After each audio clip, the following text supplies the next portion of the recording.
আসসালামু আলাইকুম। আপনারা সবাই কেমন আছেন? আমিও আপনাদের তো খুবই ভালো আছি। লুলুই আইছিলাম, এমনি ঘুরে বেড়াতে আইছিলাম। আজকে শুক্রবার, আমাকে ছুটি। এমনি লুলুই আইছিলাম, যাচ্ছি বাসার দিকে, রওনা দিছি। এই যে রাস্তার সাইডে হাঁটতে হাঁটতে যাচ্ছি। এই যে রাস্তা, এই বিদেশের মাটিতে ভাই, যে সে এসে থাকতে পারবে না। এই যে আমার আজ 3 বছর হয়ে গেল, কত লোকের দেখলাম হাও মাও করে কান্না করলো। বিদেশে কোনো জিনিসের অভাব নেই, খাওয়া বলো, থাকা বলো, কোনো জিনিসের অভাব নেই, কিন্তু মায়াটা বড় কষ্ট এই বিদেশে। এই যে যাচ্ছে এখন হাঁটতে হাঁটতে জমির দিকে, তার কি করা ভাই, বিদেশে আইছি, আল্লাহ নিয়ে আইছে নবীর দেশে। আমাদের নবীর দেশ, এই যে কত সুন্দর দেখো।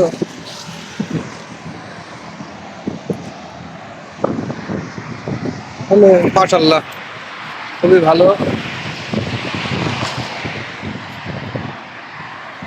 রাস্তার সাইড দিয়ে আমি হেঁটে যাচ্ছি। এখন রাত বাজে 8:30। যে হাঁটতে হাঁটতে যাচ্ছি। আরে বিদেশে যে কেউ এসে ভাই থাকতে পারে না। বিদেশ জিনিসটা খুবই কষ্টর। এই যে দেখতে দেখতে 3টে বছর এই প্রবাসের মাটিতে কাটিয়ে দিলাম। 3টে বছর কাটিয়ে দিলাম এই প্রবাসের মাটিতে। এখনো আল্লাহ জানি না কয় বছর এই বিদেশের মাটিতে থাকতে হবে। একটা কথাই বললাম, যে কেউ বিদেশের মাটিতে আসে থাকতে পারে না। আমাদের সবাই দোয়া করবেন, আমি যাতে সালামতে বাংলাদেশে পৌঁছাতে পারি। ভালোই ভালোই।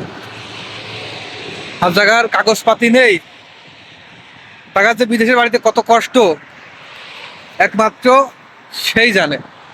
আমার 3টে বছর আছি, কোনো আকামা নেই, পুলিশ দেখলি পলি পলি বেড়াতে হয়। কি করব, খুবই কষ্ট, কিছু করার নেই, সবই কপাল।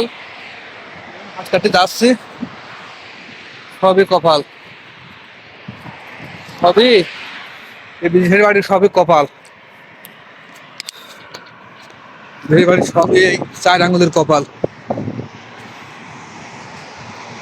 কত কষ্ট, কত যন্ত্রণা একমাত্র সেই জানে